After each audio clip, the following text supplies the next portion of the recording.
Hello बच्चों, आज हम लोग पढ़ेंगे फर्स्ट लॉ ऑफ थर्मोडायनेमिक्स और इसको या फिर कह लो आप law of conservation of energy. Law of conservation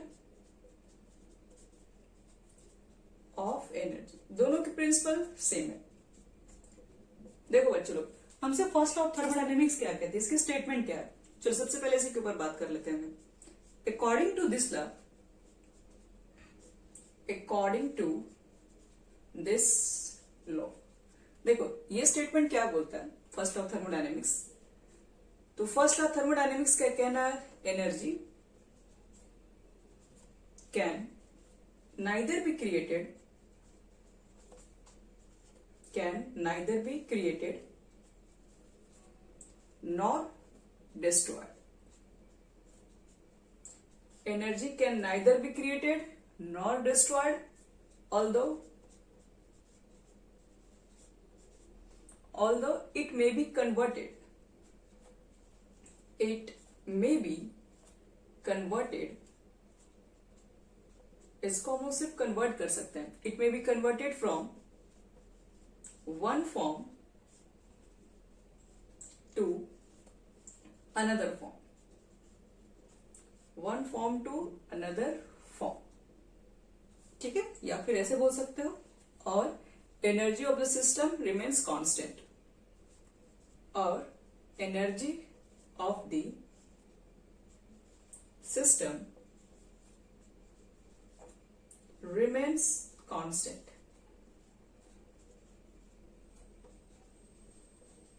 चलिए, यानी कि फर्स्ट लॉ हमसे थर्मोडायनेमिक्स क्या बोलता है, इसकी लॉ ये है कि एनर्जी को आप ना क्रिएट कर सकते हो ना डिस्ट्रॉयड कर सकते हो। किसी भी सिस्टम की एनर्जी को आप क्या कर सकते हो, किसी सिस्टम की एनर्जी को आप एक फॉर्म से दूसरे फॉर्म में कन्वर्ट कर सकते हो। यानी कि एक सिस्टम के पास जो एनर्जी रहती है वही रहेगी। आप जो भी उसके अंदर क्या करते हैं कि आप एनर्जी सप्लाई करते हैं, वो एनर्जी क्या होता है, एक फॉर्म से दूसरे फॉर्म में कन्वर्ट हो रहा होता है। जैसे इसको एग्जाम्पल से समझते हैं। जैसे मान लो, सपोज करो कि आपके पास इलेक्ट्रिक फैन है, ठीक है। आपने इलेक्ट्रिक फैन को ऑपरेट किया हुआ है। तो इलेक्ट्रिक फैन बच्चे लोग कैसे ऑपरेट होगा, जब आप इसमें इलेक्ट्रिक करंट देंगे, ठीक है। तो इलेक्ट्रिक करंट आपने क्या किया, एक तरीके की एनर्जी आपको सप्लाई की इसने, आपने इसमें इलेक्ट्रिक एनर्जी को सप्लाई किया। अब इलेक्ट्रिक एनर्जी क्या कर रहा होगा, ये जो आप एनर्जी दिए तो क्या इस सिस्टम ने एब्जॉर्ब कर लिया उस एनर्जी को, नहीं। ये एनर्जी आपने जैसे इसके अंदर दिया तो ये एनर्जी को उसने क्या कर दिया, कन्वर्ट कर दिया। किस फॉर्म में कन्वर्ट कर दिया, ये दूसरे फॉर्म में कन्वर्ट कर दिया, इसको वो मैकेनिकल एनर्जी में कन्वर्ट कर दिया। कैसे, हमने जो यहाँ पर इलेक्ट्रिक एनर्जी जो दिया उसने वो कंज्यूम करके वो क्या कर दिया, वो अपने रोटेशन के अंदर कन्वर्ट कर दिया, ठीक है। उसके अंदर वो क्या होगा, जो ब्लेड जो मूव करता है, जो हम लोग फैन के अंदर जो देखते हैं जो ब्लेड रहता है, ये जो मूवमेंट होता है तो वो क्या होता है, एक मैकेनिकल एनर्जी को क्रिएट कर रहा होता है। तो हम लोग बोल सकते हैं कि आपने क्या किया, आपने इसके अंदर इलेक्ट्रिक एनर्जी को दिया, और इलेक्ट्रिक एनर्जी किस में कन्वर्ट हो गया बच्चों लोग, तो इलेक्ट्रिक एनर्जी यहाँ पर एक मैकेनिकल वर्क के अंदर कन्वर्ट हो गया, ठीक है। यहाँ पर मैकेनिकल वर्क स्टार्ट हो गया, तो ये तो एनर्जी का कन्वर्जन हो गया। या फिर ऐसे एग्जांपल एक और देख लो। आपने सपोज कि आपके पास एक हीटर है, आपने उसके अंदर इलेक्ट्रिक एनर्जी को कंज्यूम करवाया, तो वो इलेक्ट्रिक एनर्जी को कंज्यूम क्या किया, वो इलेक्ट्रिक एनर्जी को कंज्यूम करके उसको तो हीट में कन्वर्ट कर दिया। मतलब इलेक्ट्रिक इसको मिला, वो हीट में कन्वर्ट किया, मतलब एनर्जी का वो एक फॉर्म से दूसरे फॉर्म में कन्वर्जन कर रहा है। तो इसलिए आप ध्यान रखना कि आप कोई भी सिस्टम के अंदर जो एनर्जी होती है ना क्रिएट की जा सकती है उसके अंदर, ना उसको डिस्ट्रॉय कर सकते हैं। बस एनर्जी क्या होता है कि एक फॉर्म से दूसरे फॉर्म में बस ट्रांसफर हो रही होती है। अब जो भी देख रहे हो बस एनर्जी आपको उसको दे रहे हो, वो दूसरे फॉर्म में ही कन्वर्ट हो रही है। तो अगर मैं एग्जाम्पल और देखें इसमें, वाटर के केस में, जैसे मान लो कि डिकम्पोजिशन ऑफ वाटर अगर हम लें, डिकम्पोजिशन ऑफ वाटर, अगर वाटर को हम लोग डिकम्पोजिशन करा तो वाटर तो आपके पास लिक्विड के फॉर्म में होती है।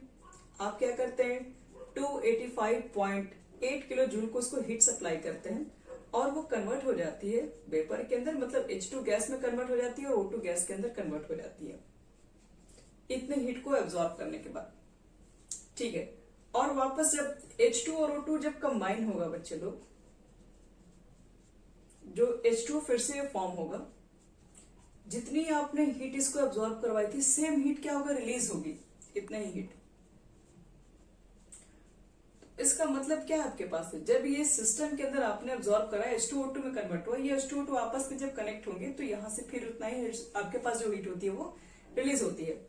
तो हम लोग बोल सकते हैं एनर्जी जो रहता है पूरी तरीके से क्या होता है, सिस्टम के अंदर नहीं जाता, वो एक फॉर्म में कन्वर्ट हो रहा होता है। जितना वो एनर्जी को लेगा, ठीक है, उतना एनर्जी वो रिलीज भी कर रहा होगा। तो ये हमारा कहता है फर्स्ट लॉ ऑफ थर्मोडायनेमिक्स। अब देखो इसके हम लोग मैथमेटिकल फॉर्मुलेशन क्या लिख सकते हैं। Mathematical formulation of first law of thermodynamics, देखो कैसे हम लोग करेंगे। Mathematical formulation of first law of thermodynamics. देखो बच्चे, इसकी कैसे मैथमेटिकल फॉर्मेशन को कंप्लीट करेंगे। जैसे सपोज करो आपके पास एक सिस्टम है, सपोज, ठीक है, आपके पास एक सिस्टम है, इसके अंदर कुछ गैस भरी हुई है, आपने कुछ प्रेशर मेंटेन किया हुआ है, और इस सिस्टम की अभी जो एनर्जी है उसको मान लेते हैं U1, ठीक है। इसकी खुद की एनर्जी जो होगी वो इंटरनल एनर्जी होगी, वो U1 है। मान लो कि मैंने इस सिस्टम के अंदर, इस सिस्टम को मैंने क्या किया, Q अमाउंट ऑफ हीट को ऑब्जर्व करवाया। मान लो मैंने इसके अंदर क्या किया, हीट एब्जॉर्ब करवाया। हीट कितना एब्जॉर्ब करा, मान लीजिए सिस्टम ने Q हीट को एब्जॉर्ब कर दिया। एब्जॉर्ब कर दिया तो अब क्या सिस्टम की एनर्जी जो है वो क्या U1 ही रहेगी? तो नहीं, अब सिस्टम की एनर्जी तो बढ़ेगी, क्योंकि पहले U1 थी, आपने हीट इसको ऑब्जर्व करवाया, तो अब इसकी एनर्जी हो जाएगी वो U1 प्लस Q हो जाएगी। अब आपने मान लीजिए सिस्टम के ऊपर कुछ वर्क डन किया, ठीक है, work done on the system. अगर आप सिस्टम पे कुछ वर्क डन करोगे बच्चे लोग, तो फिर से क्या होगा, फिर से उसकी एनर्जी में कुछ ना कुछ तो चेंजिंग आएगी, फिर से उसकी देखो एनर्जी बढ़ जाएगी। अब इस बार जो एनर्जी बढ़ेगी, तो हमने W का वर्क डन किया इसके ऊपर है, तो पहले उसकी एनर्जी जो थी वो U1 थी, आपने उसको हीट जो ऑब्जर्व करा वो Q थी। उसके बाद हम लोग जो सिस्टम के ऊपर जो वर्क डन जो कर रहे हैं, ठीक है, वर्क डन यहाँ पर PV के थ्रू होगा। ये जो वर्क डन करेंगे हम लोग, उसको हम लोग W को मेंशन कर रहे हैं, W के फॉर्म में। और हमारा जो फाइनल जो सिस्टम है वो अभी वो इस फॉर्म में पहुंच चुका है, जिसकी अभी कुल एनर्जी कितनी होगी, तो U1 plus Q plus W, और इस फाइनल एनर्जी को मैं मान लेती हूँ U2, ठीक है। तो पहले हम लिख लेते हैं हमारे पास जो जो कंडीशन हमने जो जो माना। तो देखो लिख लेते हैं क्या, let us consider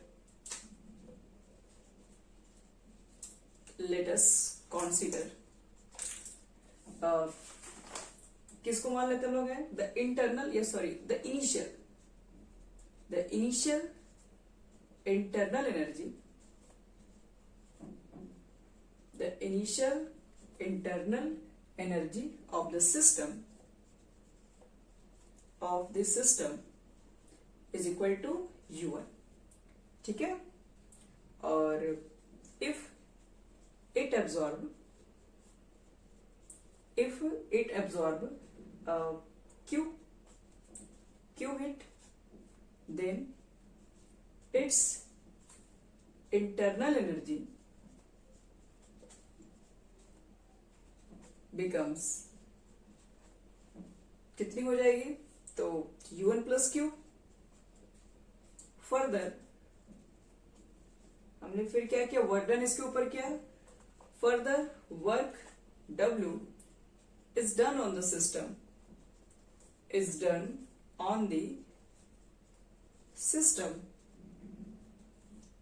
then its final internal energy becomes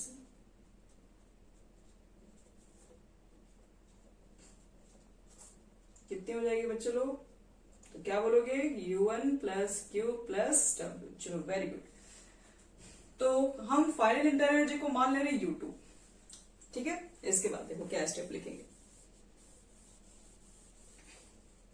late हम मान लेते हैं U2 be the final internal energy. तो U2 इज इक्वल टू क्या हो जाएगा, आप बताओ। तो फाइनल जो आपके पास सिस्टम की जो एनर्जी है वो U1 plus Q plus W हो चुकी है। आप U1 को इधर लेके आ जाओ, तो U2 minus U1 is equal to Q plus W, और U2 माइनस U1 को क्या लिख सकते हैं, डेल्टा U लिख सकते हैं। तो delta U is equal to Q plus W, और ये हमारा फर्स्ट लॉ ऑफ थर्मोडायनेमिक्स का एक्सप्रेशन बन गया। ठीक है बच्चे लोग, यही हमारा फर्स्ट लॉ ऑफ थर्मोडायनेमिक्स है, जहां पर आपको ध्यान में रखना पड़ेगा W जो है वर्क डन है, ये work done on the system है। आपको साइन कन्वेंशन मैंने ऑलरेडी बता चुका है इसके प्रीवियस लेक्चर में। वर्क डन और Q की वैल्यू कब पॉजिटिव पुट करते हैं, कब नेगेटिव। अगर वर्क डन, अगर आपके पास सिस्टम, अगर आप सिस्टम पे अगर वर्क डन करोगे तो याद रखना कि वहां वर्क डन की वैल्यू पॉजिटिव आती है। ठीक है, और अगर सिस्टम अगर कभी वर्क डन करे तो वर्क डन की जो वैल्यू आएगी वो नेगेटिव हो जाएगी। ये चीजें हमने पहले भी बता चुके हैं। ठीक है, एक्सपेंशन कॉम्प्रेशन के ऊपर ही बात कर चुके हैं। जब भी सिस्टम वर्क डन कर रहा होता है तो वहां पर एक्सपेंशन की केसेस लेके चलते हैं। ठीक है, और एक्सपेंशन की जब भी हम लोग केसेस लेके चलते हैं तो क्या वहां पर आता है, हमारा जो वर्क डन है वो क्या आता है, वो नेगेटिव आता है। ठीक है, एक्सपेंशन के केसेस में, यानी कि नेगेटिव अगर है तो एक्सपेंशन है, अगर पॉजिटिव है तो कॉम्प्रेशन है, क्योंकि सिस्टम पे आप वर्क करेंगे उसकी एनर्जी बढ़ रही होगी। क्यू के केस में क्या बताएगा बच्चे लोग, अगर हीट एब्जॉर्ब हो गई तो क्यू की वैल्यू पॉजिटिव पुट करेंगे, अगर हीट रिलीज हो गई तो क्यू की वैल्यू नेगेटिव पुट करेंगे। ठीक है, तो चलो इसके ऊपर हम लोग क्या करते हैं, कुछ क्वेश्चंस करते हैं।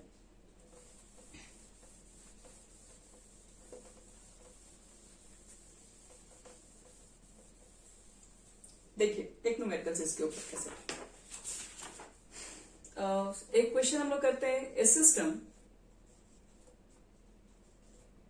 expand from 5 liter to 10 liter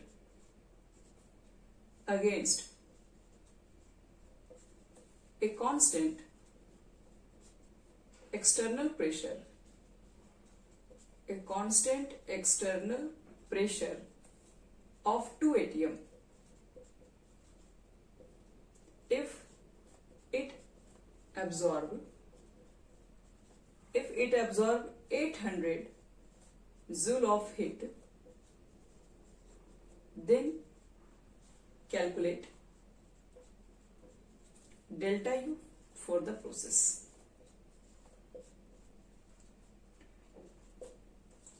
देखो बच्चे लोग, इस क्वेश्चन को हम लोग कैसे ट्राई करेंगे। तो सबसे पहला काम क्या करेंगे, देखो बच्चे लोग, इस क्वेश्चन को बनाने में आपको डेल्टा यू निकालना है, और हमें पता है कि फर्स्ट लॉ ऑफ थर्मोडायनेमिक्स से डेल्टा यू की वैल्यू क्यू प्लस डब्ल्यू होती है। चलिए, क्यू की वैल्यू हमारे पास गिवन है क्या, तो इफ इट एब्जॉर्ब 800 जूल, मतलब क्यू की वैल्यू हमारे पास है, तो क्यू की वैल्यू पुट करेंगे, क्या एब्जॉर्ब कर रही है, मतलब क्यू की वैल्यू क्या होगी, एब्जॉर्ब के केस में मैंने क्या बताया, सिस्टम ने एब्जॉर्ब किया तो इसकी वैल्यू को पॉजिटिव पुट करेंगे। वर्क डन नहीं है, तो वर्क डन ही है, तो बच्चे लोग वर्क डन को कैसे कैलकुलेट करोगे, मैंने इसके प्रीवियस लेक्चर में इसके बारे में बताया हुआ है। आप क्या करोगे, माइनस पी डेल्टा भी लिखते हो, मतलब V2 माइनस V1 लिखते हो। एक्सपेंड हो रही है, प्रेशर पुट करो, कितना वहां पर है 2 atm, V2 कितना पुट करोगे, तो V2 आपके पास है 10 माइनस 5, और 10 में से 5 जाएगा तो कितना होगा 5, और 5 में 2 से मल्टीप्लाई करोगे तो -10, ये आपका निकल गया ATM लीटर, और ATM लीटर को फिर आपको जूल में भी कन्वर्ट करना पड़ता है, तो जूल में कन्वर्ट करने के लिए क्या करते हैं, मल्टीप्लाई करते हैं, किससे 101.3, तब ये जूल में हो जाएगा, और फाइनल कितना हो जाएगा, तो 100.13, ये आपके पास ये क्या था 1013। ठीक है, चलो W की हमारे पास वैल्यू निकल चुकी है। अब इस वैल्यू को हम लोग कहाँ पुट कर देंगे, तो अब इस वैल्यू को हम लोग पुट कर देंगे W के जगह पर, Q के बदले में ये वैल्यू पुट कर देंगे, और हमारा डेल्टा U की वैल्यू निकल जाएगी। तो डेल्टा U कितना हो गया, Q की वैल्यू हमारे पास कितनी है 800 थी, वर्क डन कितना आपके पास था माइनस, देखिए यहाँ पर एक चीज और, वर्क डन जो आपके पास था वो कितना था 1013 जूल था। ठीक है, और ये वैल्यू आप पुट कर दोगे तो आपके पास -230 जूल हो जाएगी। इस तरीके से डेल्टा यू की हम लोग वैल्यू कैलकुलेट कर सकते हैं। हम देखो एक और क्वेश्चन इस पर,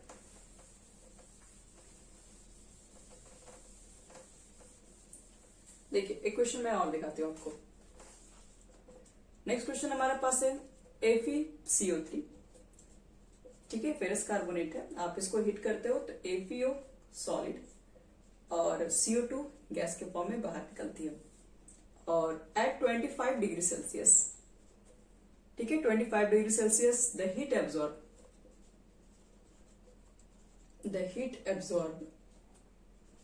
during the reaction at constant pressure is 82.8 kilojoule. Then calculate, देखो मैं क्या कैलकुलेट करना है, delta H and delta U for the reaction, delta H और डेल्टा यू भी कैलकुलेट करना है। चलो देखो इसको कैसे बनाएंगे।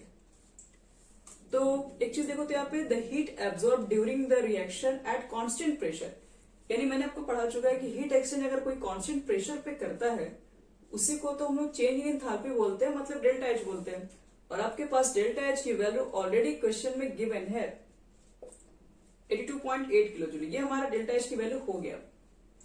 डेल्टा यू कैसे कैलकुलेट करेंगे, तो हमें पता है कि delta H is equal to क्या होता है, delta U plus delta N R T, ये गैसेस फॉर्म में रहेगा। डेल्टा एच की वैल्यू आप यहां पुट कर दो, डेल्टा यू आपको कैलकुलेट करना है, डेल्टा एन जी आप कितना रखोगे, तो प्रोडक्ट के मोल में से रिएक्टेंट के मोल्स को निकालो, गैसियस मोल्स को, तो ये गैसियस मोल्स 1 है, यहाँ पर तो सॉलिड है और इसको काउंट ही नहीं करना है, तो 1 में से 0 माइनस करोगे तो बच्चे लोग 1 ही आएगा। आर की वैल्यू होती है 8.314, लेकिन ये किस में होती है, ये जूल में होती है। किलो जूल में कन्वर्ट करने के लिए आपको 1000 से डिवाइड करना पड़ेगा। टेम्परेचर 25 डिग्री सेल्सियस है, आप इसमें 273 ऐड कर दो, 298। अब यहां से जो भी आप डेल्टा यू निकाल दोगे वही आपका आंसर हो जाएगा। ठीक है, चलो